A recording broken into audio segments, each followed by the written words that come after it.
Welcome everybody to my ocean-only hardcore world. If you're new here, my name is Paul, and I've been surviving on this world for 100 and 200 days. If you guys haven't seen those videos, make sure you go check them out. I'll have them linked down below in the description. But for these next 100 days, there are some things I want to achieve. I want to build a variety of different farmers to make this world just even more OP. I also want to hit level 100. I mean, there's no real reason other than just to flex. And like in the previous 100-day videos, I want to build something awesome to commemorate these 100 days, so stay tuned for that. And if you guys go on to enjoy this video, make sure you like and subscribe. I make a lot of awesome hardcore videos that you guys might like. But for now, here's 300 days. Day 201. We're getting a little bit of a late start to the day, but we're starting off these 100 days right by exiling our cartographer that's been freeloading in the Brown Pearl. Afterwards, I figured I'd continue to do all the normal household essentials like clearing up the mob grinder, looting the iron farm. Wow, that's actually a lot of iron. And clearing out the sugarcane farm. I figured I'd turn all these iron ingots into a bunch of iron blocks. Oh, and a lot of people are asking about Chickpea. Is he even still alive? Well, yeah, of course he is. He's right over... He's right... Where the heck is he?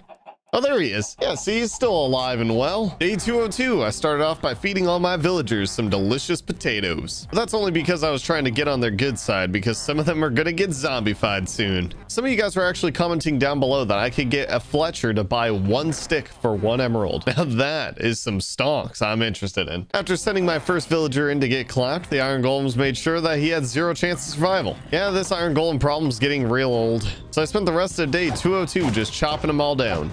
Day 203. Since we're down a couple villagers, I decided to start off the day by giving everyone even more potatoes. Then I realized my shovel wasn't even enchanted for some reason. I've been shoveling tons of sand without efficiency. I know, I'm pretty disappointed too. So I slapped that thing on the enchantment table and got some OP enchants. Afterwards, I decided to fly over to the spider spawner farm since I'm blowing through all my levels, even though I'm trying to get to level 100 in these next 100 days. After arriving at the spider spawner farm, I decided to AFK for the rest of the day and let a bunch of spiders just build up. And trust me, it was worth it, because on day 204 there was just a giant pile of spiders. It's always satisfying chopping through these things, but I honestly didn't even get that many levels, and it doesn't seem like the spider spawner farm's cutting it anymore. After flying home, I decided I should make an enderman farm. Now, I've only done this thing once before because it's honestly really terrifying, but if I was going to make an enderman farm, I was going to need a bunch of tree leaves to turn it tree leaves to use as building blocks. So I grabbed a bunch of bone meal and started bone mealing a bunch of trees. That is until chicken 102 got suffocated.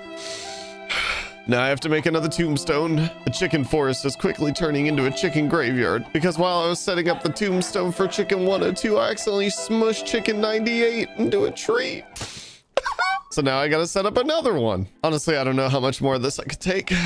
Day 205, I went back to gathering all the leaves I would need for the enderman farm. It's always satisfying gathering leaves until your shears keep breaking. I went through 3 pairs of shears before I remembered that my villager sells an Unbreaking 3 book. So I bought some of that big brain knowledge and combined it with my shears to make really OP shears that won't die. Anytime soon, that is. Afterwards, I pretty much just spent the remainder of the day just giving my trees some haircuts. Day 206, my chicken forest was looking like a barren wasteland. So I decided to start off the day just chopping down all the naked trees. Now that that's out of the way, time to continue gathering all the things I would need for this enderman farm. Things like glass from the storage room, cobblestone from the mines, make some chests and some carpets. Now that we're all stocked up and loaded, it's time to go on an adventure. Now this farm did take me about 4 days to make.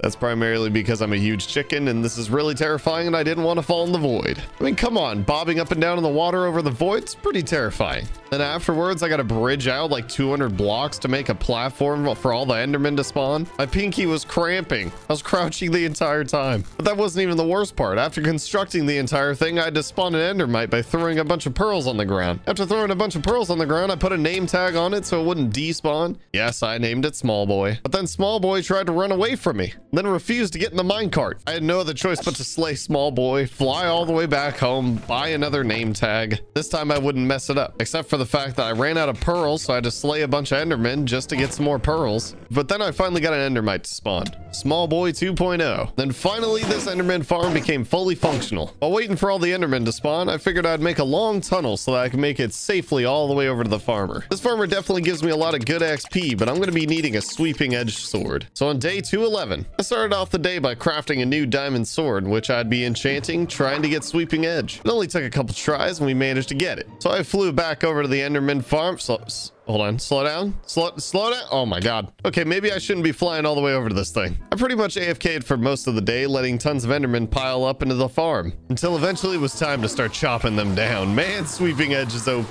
But the farm honestly didn't give me that much XP. I don't think I built it correctly. I pretty much just got all the levels back from enchanting my sword. Yeah, I'll worry about it later. Day 212. I decided I wanted to build an auto potato farm because I'm getting pretty tired of having to dig up and replant every single one of these things. But for that, I'm going to need some dirt and lots of it. So I went down to the mines and got some. Afterwards, I pretty much just spent the rest of the day preparing the farm, digging it up and extending it outward. Day 213 to 217. Okay, this farm definitely took me way longer than I wanted it to. For some reason, I kept getting doo-doo brain and I was convinced that I was going to need some pistons to get water flowing to stop and flowing and stop. I kept building it up and breaking it down over and over until I finally realized on day 216 that I can actually use dispensers with water buckets in them. But I needed to head over to the spider spawner farm, get all that string that I've been leaving there to make bows so that I can make dispensers. But it was worth it because after filling up all my buckets and loading them into the dispensers and hooked it all up with some redstone and a lever.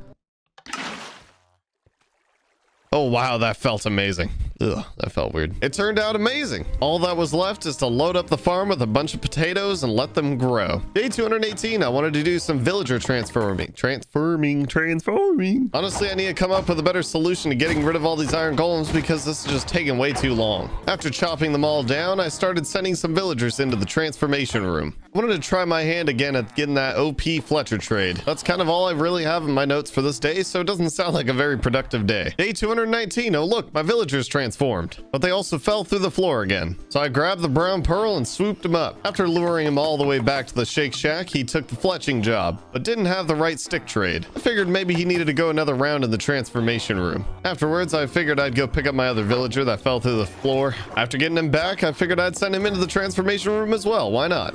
This time, before transforming them back into villagers, I figured I'd put some slabs underneath the Shake Shack so that they would stop falling through the floor. Day 220, we're starting it off in the nether. I was running a bit low on gold because of all these villager transformations, so I figured I'd put that fortune 3 to use and get some nuggies. When I got back, I crafted up all my gapples and went in and wait, did the iron golems seriously kill all my zombie villagers? These guys are getting so annoying. Basically, for the rest of the day, I just raged and tried shortening the roof in the Shake Shack so that hopefully they'll stop spawning. But then when I came to my senses, I realized I'd just be ruining the beauty of the Shake Shack, so I tore down all the slabs. Day 221.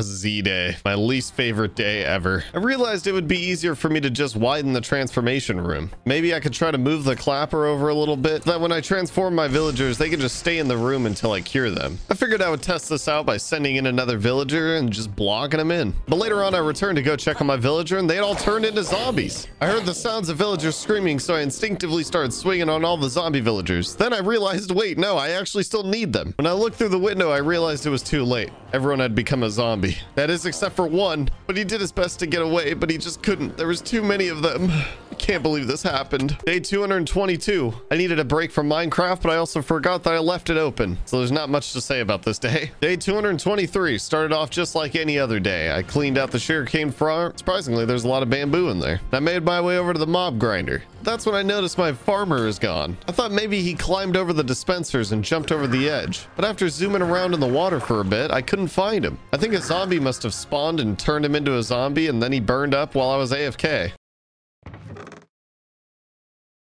Yep, that's exactly what happened. Well, either way, it was time to fully test out this potato farm. It looks like it works for the most part, so I'll just call that a success. Afterwards, I also realized that my food chest is getting a little full, but I would have to rearrange my kitchen to make it a double wide chest. And because my inventory is filled up, I also had tons of food all over the floor, and I basically just made a giant mess, and I spent the rest of the day cleaning it all up. Day 224, I got a late start to the day.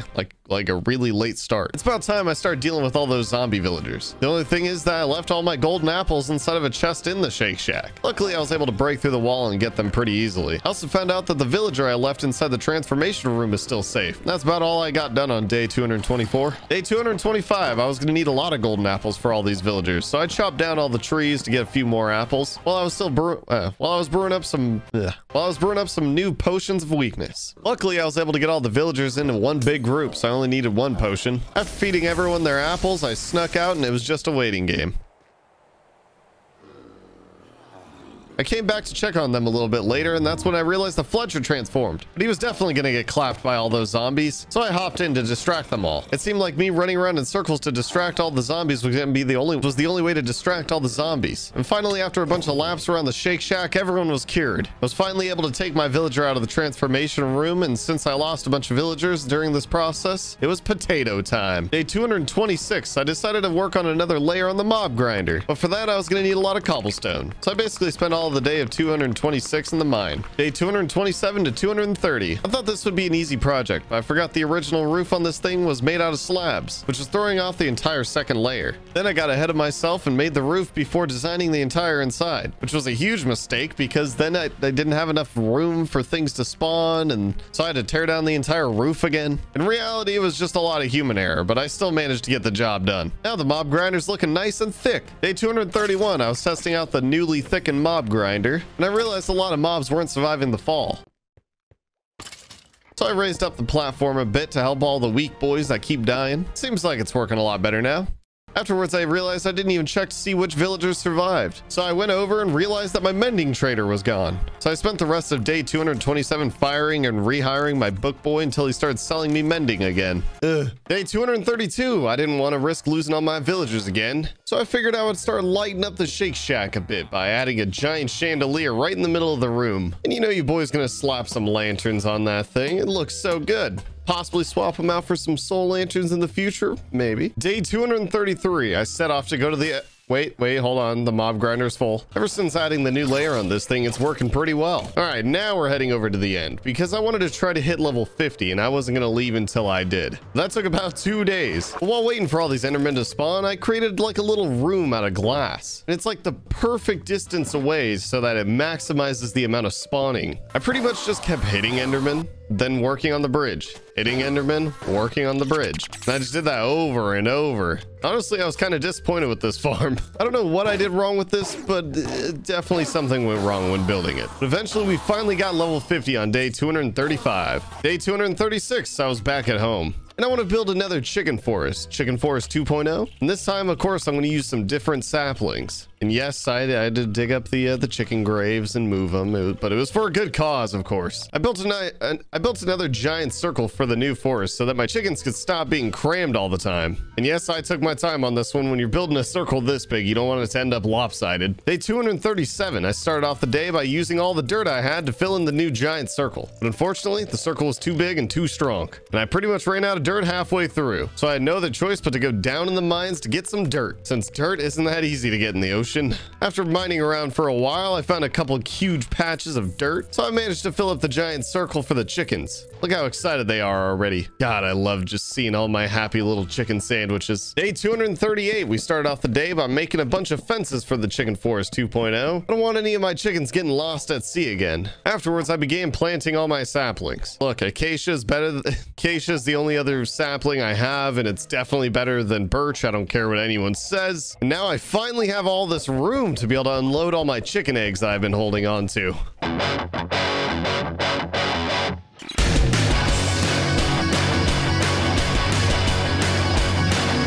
Day 239, I figured it was time I give it another shot at trying to get the OP Fletcher trades. Now, like I said, I've done little to no research on how to actually get these trades. I figured the best method would probably be just forcefully sending my Fletcher into the transformation room and seeing what happens.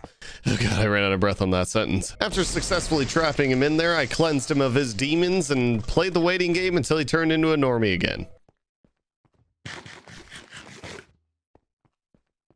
But while waiting, I decided it would be a good idea to create another auto farm. This farm's going to be an exact replica of the sugarcane farm. But instead of sugarcane, it's going to be bamboo, so that I can actually turn them all into sticks when I get that sweet trade. So I finished off the rest of day 239 by building the new circle platform. Day 240 to 241. I began construction on the bamboo farmer. Like I said, it's going to be an exact replica of the sugarcane farm. But that won't stop me from making mistakes. After a couple human errors here and there, we had ourselves a fully functional bamboo farmer. I can't wait to get rich off this thing. Day 242, it's time to let my villager out. He's been sitting in there for a little while. Apparently, since I didn't lock in his trades, the Fletcher wouldn't give me that sweet discount that I wanted. So I figured maybe after a couple more rounds with the clapper and the transformation room, then maybe he'll give me the trades that I'm looking for. But this time my zombies weren't really interested in him. I'm not entirely sure why. But after checking back later, it looks like they got hungry enough. Day 243. Time to give our Fletcher a bath again. This time he's actually giving me a pretty solid deal. 14 sticks for 1 emerald. So it seems like the more he gets clapped, the better the deals get. So maybe just one more round with the clapper, and then we'll be getting those OP trades. But I'm also running out of apples, so it's time to start chopping down some trees. While playing Lumberjack Simulator, I noticed there's a lot of chickens hanging out in the acacia forest. Must like it because it's new. Day 244, my Fletcher's cured again.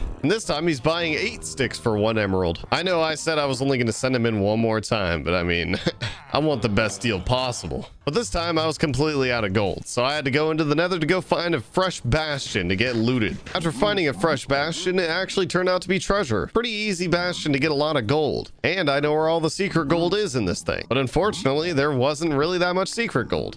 So that left me with no other choice but to get all the gold down in the middle of the bastion that's being heavily guarded by slimes. Oh, all right, yep, and all right, they're dead. And since I'm not bad, I decided to build a little house around myself so I could be able to mine all the gold in peace and just wait for them to stop being mad at me. Day 245, we're back at home and we finally got a freshly cured villager. Bad news is, though, he inflated his prices for some reason. At this point, I wanted to give up, but I decided to try sending him in one more time. Boy, was that a mistake. But for now, while waiting for him to be purified, I went over to the potato farm and washed all them potatoes because I realized I could start cooking up tons of these potatoes and get a bunch of XP for taking them all out of the furnace. So after setting up some new furnace, I realized I was going to need some coal. So I pretty much just spent the rest of day 245 just mining. Day 246. It's time to check on our test subject. Looks like he's buying 20 sticks for emeralds. Now at this point I should have just called it quits and accepted the trades, but I tried to send him in one more time. Just one more time. Just got a little too greedy. But then I got the zombie boat stuck in the minecart. If you aren't familiar with this glitch, basically it permanently gets stuck in the minecart. There's nothing you could do. I have no other choice but to break the boat and the minecart. But before breaking it, I went and made a new boat just in case to have on hand. And when I got back, one of my zombies was dead because it rolled into the corner and got suffocated. Which is now a completely new issue because when my villager gets zombified, he jumps out of the minecart and gets in the boat. So by this point, I pretty much gave up all hopes. The legendary stick trade was lost. Instead, I decided to turn all my bamboo into sticks and just do all the normal trades, thinking of what could have been. Day 247, I decided to go back to the Enderman farm and sulk in my sadness. I sat there all day just chopping away at the Enderman, trying to collect as much XP as I can. Day 248, it was time for me to stop getting distracted. Getting distracted by all my failures and start building something awesome. I decided that I should start working on my mines. It's been an ugly mess down there, and I've just been trying to avoid it as much as possible. But I'm also going to keep it consistent and use a bunch of blackstone. But not long after the construction, I realized I needed a whole lot more blackstone. Like a lot of it. So on day 249, that's exactly what I did. I went and got a whole lot of blackstone. Day 250 to 255, halfway through the 100 days, and I'm still just being a legend, making cool builds and ignoring my goals until the last minute. I basically spent the next 5 days just working on this mine shaft. The most time-consuming part definitely was the staircase. Going all the way down that thing just took forever, but it was all worth it because I mean, look, oh, wait a second. I missed a spot though. But yeah, so as I was saying though, I think this place looks pretty awesome. I'm definitely happy with the way it turned out. Day 256, I decided it was time I needed to make a true overpowered experience farmer. Well, it's also a gold farm, but I'm gonna have to collect a lot of things for it, starting with some turtle eggs. I remember that there was an island near spawn that had some turtles on it, so now I just got to get them all hot and heavy and then steal their babies. We curse you and your 100 deaths. Next thing I was gonna need is some magma blocks. But magma blocks hurt. Normally they spawn next to lava. So I figured I'd be safe and brew up some fire resistance potions. Day 257, remember how I said I was gonna need magma blocks? Well, I spent the entire day getting some. So there's not too much to talk about here other than how satisfying it is to break these blocks. Day 258. All I needed now is to gather all the last items I would need for this huge farm. I needed a bunch of scaffolding, lots of cobble, and tons of slabs. And lots of other things, but honestly, I'm not entirely certain why this day felt like it flew by. Oh well. Day 259. It's time to set off to the end because... Wait. End? How do I fly all the way over to the end portal? Great, now I gotta fly all the way back and go to the nether portal. All right, now that we went through the right portal this time, I made a staircase all the way up to the roof of the nether because I'm gonna have to find the perfect block to pearl through. Luckily, I've done this plenty of times, so I immediately knew the block when I saw it. I pearled through it and set up an escape portal because last thing I want to do is get stuck up here on the roof. Day 260 to 270. I spent 10 whole days working on this farm. I've never even tested this thing before. I was just following a guide that I found on YouTube, which I'll have it linked down below if you guys want to build this thing yourself. All I know is that this thing is massive and looks super effective. And while building it, I was even thinking about all the different things that I could change about it and make it even more OP. But for now, I'll just finish it up and start leveling up. Day 271. Now that we have a fully completed farm, it's time to put this thing to work. I AFK'd for most of the day and worked on the AFK room a bit, making it a little bit more effective and comfortable. But honestly, this farm's insane. I started getting so many levels. But I actually wanted to stop at a specific level. Nice. Before we actually go home, day 272, I wanted to take a bit of a break from all the farms that I've been working on, and I decided to start working on the base a bit. I wanted to work on the outer rings of all the circle platforms and try to build kind of like a wall around it. I wanted to try to prioritize doing all the main areas of the base first. And honestly, I'm really vibing with this staggered pattern of just kind of it being mismatched and misshaped. I think it fits to the aesthetic of the base really well. Day 273. I actually realized it was day 273. I'm running out of time. Still got a lot of things I got to do. So I decided to fly back to the zombie piglin farmer after that much needed break, because honestly, it still is the best XP farmer I've made so far. Although the XP is rolling in, I still need to make it a bit quicker. So I started brainstorming different ways to get more zombie piglins to start falling. That's when I realized while flying up to the top that whenever I'm on top, just tons of piglins start spawning. So I decided to test it, and I waited at the top while tons of piglins start piling down that hole, so that when I'd fly down, there would be a ton of XP waiting for me. And boy, there was a ton. Now that I figured out this fast track way of getting an insane amount of XP, this is going to make it much easier for me. So for the next 2 days, I pretty much just continue to fly up and down on this thing, getting zombie piglins to spawn, fly all the way down, collect all the XP, and I just did this over and over. But on day 274, I discovered a new problem. There were way too many items falling. All the swords and rotten flesh started backing up in the hoppers. I didn't really design this thing to handle this many items, but honestly, it's not really something I'm going to worry about right now. So I just kept dropping all the items all the way down to the floor and hoping that they would just despawn. Day 275. I was AFK for a bit too long this time, because when I flew down, there was so much XP I started lagging like crazy. And on top of that, there was a piglin waiting outside my door. Luckily, I'm from the hood, so I handled him pretty quick. And I started chugging down all that XP, so my FPS started climbing. But so was my levels. I finally got level 100. Oh, and also remember all that trash I dumped down there? Yeah, when I started burning it all, I accidentally burned down my scaffolding, and yeah, and that happened. Either way, discovering this new method for XP made it possible for me to achieve my final giant project. So on day 276, we're back at home. But not for long though, because I need to gather a lot of resources. And by a lot of resources, I just mean tons of sand. Don't worry, you'll find out soon what all this sand is for. But on day 276, I thought it would be a good idea to shovel all my sand with an underwater breathing potion. And yeah, honestly, that was kind of slow. I'm a little disappointed. I thought that would be a good idea. So on day 277, I decided to rob some little islands of all their sand. Shoveling it above ground was way easier, and honestly, I don't know why I didn't think about doing this sooner. Day 278.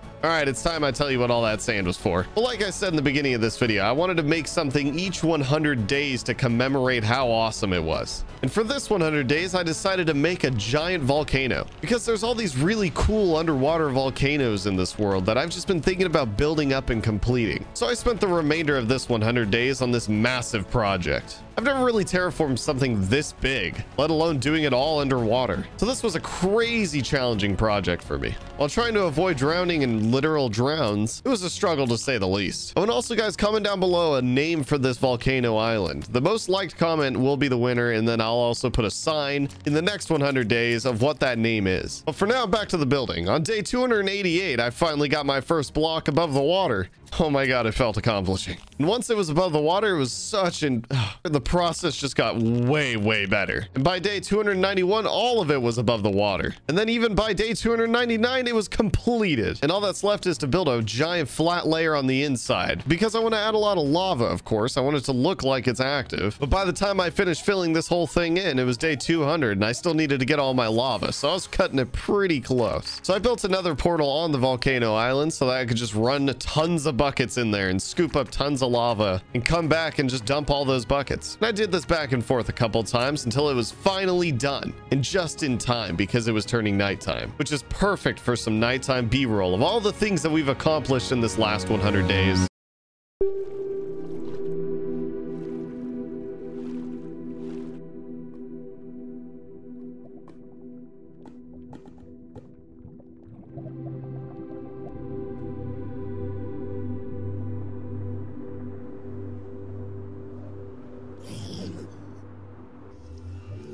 hope you guys enjoyed these last 100 days, and if you did, don't forget to smash that like and subscribe button. And if for some reason you guys haven't seen my last 100 days, definitely go check them out. I'll have them all linked down below. But for now, guys, I'll see you in the next one.